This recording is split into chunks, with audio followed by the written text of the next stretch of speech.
Sláinte na nóg, seachtain na sláinte. Maidí na bhain bhí mu ginar sí sa rang Gaeilge. Leor an príomhide leis na daltaí ar an idirchum ar láthair tar éis a deich. Dúirt si go méoh seachtain na sláinte ar siúl sa scoil. Bhí sé géirí go méoh aithin dalta páirte cintí. Bhéadh cluichí foirne ar siúl idir múinseoirí agus daltaí, agus bhéadh ranganna aclaíocht ar siúl sa hala spórt. Bhí sceitiméní ar gach duine sa scoil. Is ionta an rud é béim a chur ar chuirsaí sláinte. Déanann sé cuidmhór maithise de gach duine sa scoil. Bhéadh bí a sláintiúil ar fáil sa canteen, úla agus arastí, jogurt agus aran don. Dar leis an phríomhide, bhí muid a gcíthe baríocht bíon a gasta. Curann na bíon a seo le feiban na sláinte.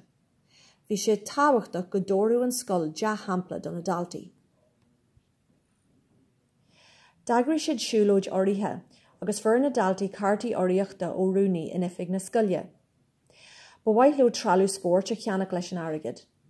Ar lá na siúlóide bhí an tá deara gorín, mar bhí an grian ag scoilsiú na gloch. Bhí níos mó eolais ar fáil ó na múinseoirí agus ó oireann spórt na scoile.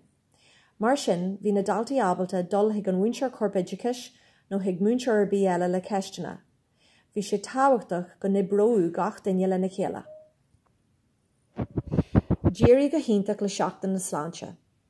Thuaigh an príomhide ar an cealar a rís ag gáil buíochas leis na daltaí agus leis na múinseoirí. Seachtain den céad scaithe bhí an.